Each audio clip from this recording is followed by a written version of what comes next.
आदित्यनाथ ने अंबेडकर जयंती के अवसर पर बाबा साहब को श्रद्धा सुमन अर्पित की। इस अवसर पर अंबेडकर महासभा द्वारा और बाबा साहब भीमराव अंबेडकर विश्वविद्यालय में आयोजित कार्यक्रम में राष्ट्र के निर्माण में उनके योगदान को याद किया और उनके बताए मार्ग पर चलने के लिए लोगों को प्रेरित किया। मुख्यमंत्री योगी आदित्यनाथ ने अंबेडकर महासभा द्वारा आयोजित कार्यक्रम में कहा कि संविधान में समानता, न्याय और बंधुत्व की भावना का जो भाव बाबा साहब भीमराव अंबेडकर ने दिया है, उसी का परिणाम है कि दुनिया के सबसे बड़े लोकतंत्र के रूप में भारत आगे बढ़ रहा है। प्रधानमंत्री ने बाबा साहब अंबेडकर को सबसे अधिक सम्मान दिया। उन्होंने देश और दुनिया में बाबा साहब से जुड़े स्थलों का पंच तीर्थ के रूप में विकास करा। योगी ने कहा कि बाबा साहब ने कहा था कि चुनौतियों का सामना करने से ही रास्ता निकलेगा। जब बाबा साहब का जन्म हुआ तो अस्पृश्यता की भावनाएं पूरे समाज में थी, लेकिन उन्होंने पलायन का नहीं, जीवन में संघर्ष का मार्ग अपनाया। यही कारण है कि जब समाज के अंतिम पायदान पर खड़े व्यक्ति की बात होती है तो बाबा साहब का नाम बड़ी श्रद्धा और सम्मान के साथ लिया जाता है। उन्होंने कहा था कि आदि से अंत तक हम भारतीय इस भाव को अपने जीवन का हिस्सा बनाकर कार्य करेंगे तो सफलता निश्चित मिलेगी। अपने माननीय मुख्यमंत्री जी को बोधिसत्व भारत रत्न और अपने आशीर्वचनों से हमें अनुग्रहित करें। बाबा साहब डॉक्टर भीमराव अंबेडकर जी की आज इस पावन जयंती के कार्यक्रम में बोधिसत्व भारत रत्न मंच पर उपस्थित प्रदेश सरकार में मेरे वरिष्ठ सहयोगी भीमराव अंबेडकर जी की उप मुख्यमंत्री श्री ब्रजेश पाठक जी के कार्यक्रम में प्रदेश सरकार में ही मंत्री में मेरे वरिष्ठ सहयोगी और भारतीय जनता पार्टी के प्रदेश के अध्यक्ष श्री स्वतंत्र देव सिंह जी, केंद्रीय मंत्री और मोहनलालगंज से लोकप्रिय सांसद श्री कौशल किशोर जी, श्री स्वतंत्र देव सिंह जी, प्रदेश सरकार में पर्यटन और संस्कृति मंत्री श्री जयवीर सिंह जी और मोहनलालगंज से समाज कल्याण विभाग के मंत्री श्री असीम अरुण जी, प्रदेश सरकार में पर्यटन और संस्कृति अंतर्राष्ट्रीय बौद्ध संस्थान के अध्यक्ष भंते शांति मित्र जी, समाज कल्याण विभाग के मंत्री श्री असीम अरुण जी, अंबेडकर महासभा के अध्यक्ष उत्तर प्रदेश अनुसूचित जाति वित्त एवं विकास निगम के अध्यक्ष भंते शांति मित्र डॉक्टर लालजी प्रसाद निर्मल जी, अंबेडकर महासभा के उत्तर प्रदेश अनुसूचित जाति वित्त एवं विकास निगम के उपाध्यक्ष विश्वनाथ जी, वित्त एवं विकास निगम के अध्यक्ष अंबेडकर महासभा के महामंत्री श्री अमरनाथ प्रजापति जी, अंबेडकर महासभा के कोषाध्यक्ष जाति वित्त एवं विकास डॉक्टर सत्यवती दोहरे जी, अंबेडकर महासभा के अन्य पदाधिकारीगण श्री अमरनाथ प्रजापति जी और उपस्थित भाइयों बहनों, कोषाध्यक्ष, आज अत्यंत पावन तिथि है। अंबेडकर 131 वर्ष पहले और उपस्थित भाइयों बहनों, आज ही के दिन मध्य प्रदेश के मऊ छावनी में तिथि है बाबा साहब डॉक्टर भीमराव अंबेडकर ने जन्म लिया था। आज की तिथि खालसा पंथ की स्थापना की तिथि भी है और बैसाखी का पर्व ने जन्म लिया था। भारत की सनातन धर्म की परंपरा में आज की तिथि आदिकाल से हम लोग पवित्र तिथि के रूप में आज की तिथि को मनाते रहे हैं और बैसाखी का पर्व मैं इस अवसर पर आप सबको धर्म की परंपरा में बाबा साहब भीमराव अंबेडकर की पावन जयंती की हम लोग पवित्र तिथि के रूप में आज की तिथि को मनाते रहे हैं। बैसाखी पर्व की मैं इस अवसर पर महावीर जयंती की भी हृदय से बधाई देता हूं और आप सबके प्रति अपनी शुभकामनाएं व्यक्त करता हूं। मैं आज के इस अवसर पर प्रदेश शासन की ओर से बाबा साहब भीमराव अंबेडकर जी को कोटि कोटि नमन करते हुए सबके प्रति अपनी शुभकामनाएं व्यक्त करता हूं। भारत को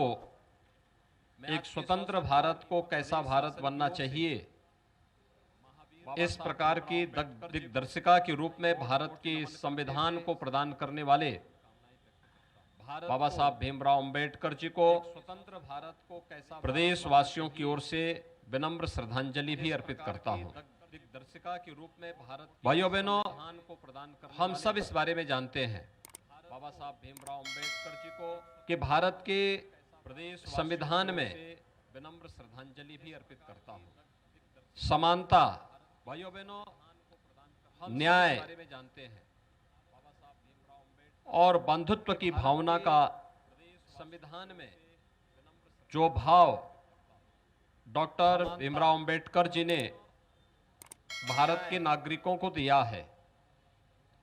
और बंधुत्व की भावना का उन भावनाओं का परिणाम है जो भाव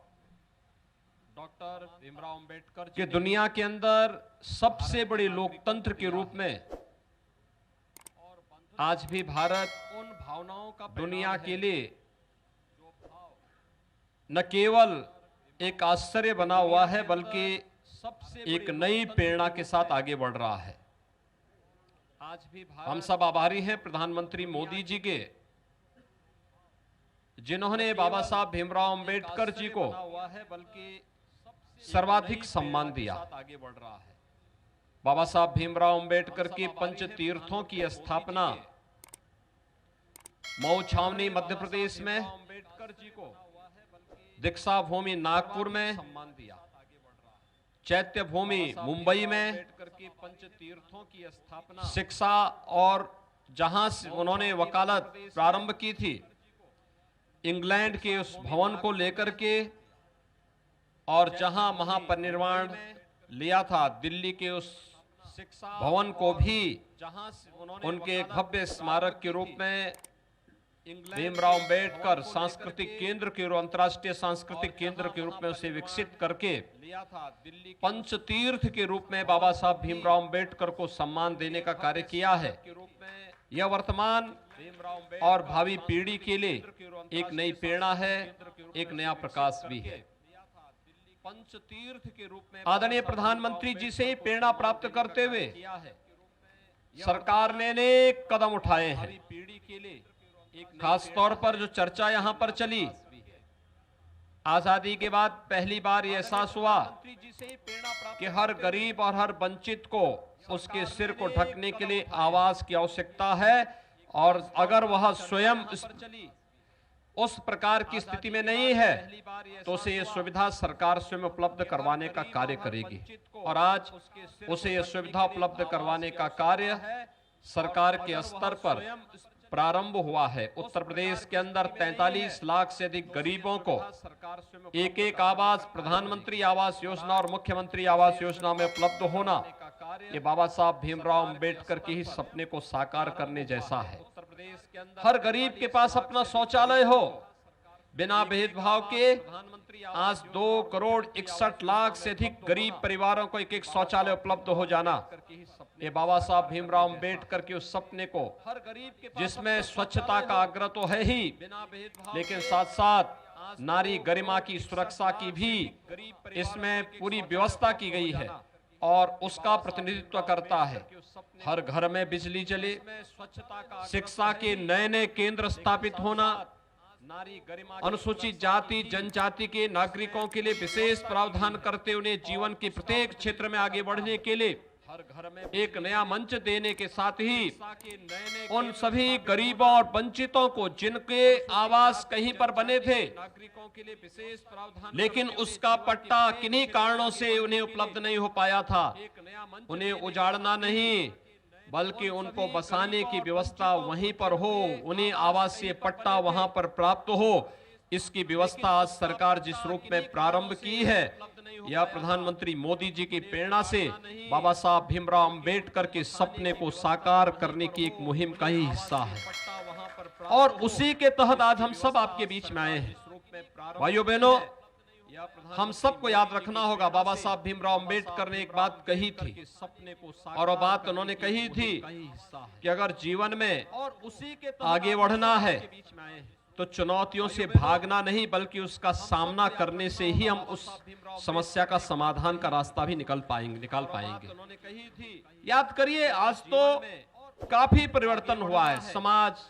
पूरी व्यवस्था, सरकारें सब सामना करने आपके साथ में खड़ी होती हैं, समस्या का समाधान का। लेकिन एक समय वह कालखंड कैसा रहा होगा जब बाबा साहब भीमराव अंबेडकर का जन्म हुआ होगा। उस समय छुआछूत और अस्पृश्यता की भावना आपके साथ में, स्कूल में भी इस प्रकार की भावनाएं थी, प्रवेश में इस प्रकार की भावनाएं थी, जीवन के प्रत्येक क्षेत्र में आगे बढ़ने के लिए एक भावना थी। लेकिन उन्होंने पलायन का नहीं बल्कि जीवन में स्वयं से संघर्ष करने का रास्ता अपनाया और भगवान बुद्ध के उस मार्ग को अपनाया कि अप दीपो भव के उस भाव को उन्होंने जीवन में अंगीकार करने का प्रयास किया। और वही बल्कि जीवन में वही कारण है कि आज केवल भारत नहीं बल्कि पूरी दुनिया में जहां कहीं भी गरीबों की बात होती है, वंचितों की बात होती है, वही कारण है समाज के अंतिम पायदान पर खड़े हुए व्यक्ति की बात होती है, न्याय, बंधुता और समानता की बात होती है, स्वाधीनता की बात होती है, वहां पर बाबा साहब भीमराव अंबेडकर का नाम बड़ी श्रद्धा और बड़े सम्मान के साथ वहां का प्रत्येक नागरिक लेता है। और इसलिए लेता है क्योंकि वह राह बाबा साहब भीमराव अंबेडकर ने हम सबको दिखाई थी। और उन्होंने एक बात जो कही थी हमें कभी नहीं भूलना चाहिए, हम आदि से अंत तक सदैव भारतीय हैं। इस भाव को अपने जीवन का हिस्सा बना करके जब हम कार्य करेंगे तो सदैव जीवन में सफलता का मार्ग सदैव हमारे जीवन में चूमता हुआ दिखाई देगा। मैं अंबेडकर महासभा को इस बात के लिए हृदय से धन्यवाद देता हूं कि उन्होंने इस लंबी परंपरा को 1991 से लेकर के लगातार इसको आगे बढ़ाने का कार्य किया। जब बाबा साहब भीमराव अंबेडकर की शताब्दी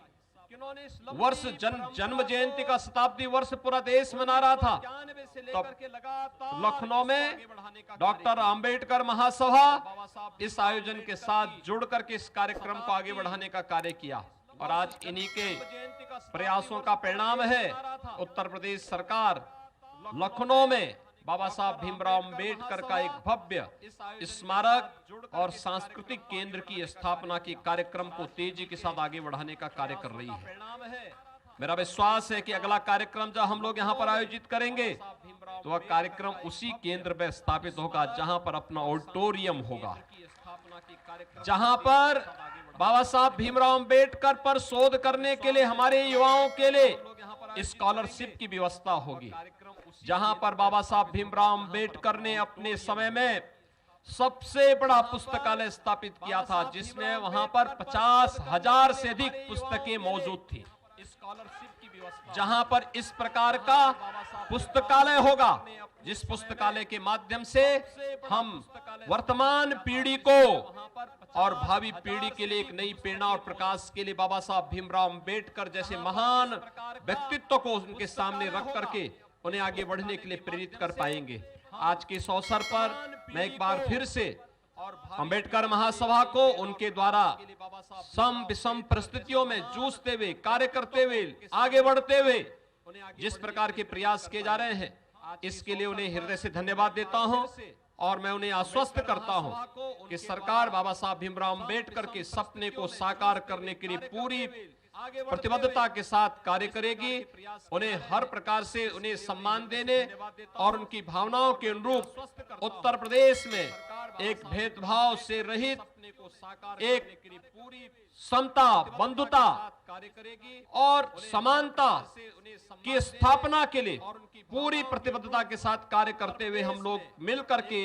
नए भारत का, नए उत्तर प्रदेश के निर्माण में हम सब अपना योगदान देंगे। एक बार फिर से बाबा साहब भीमराव अंबेडकर की स्मृतियों को कोटि कोटि नमन करते हुए प्रदेश सरकार की ओर से मैं उन्हें विनम्र श्रद्धांजलि अर्पित करता हूं। धन्यवाद। जय हिंद।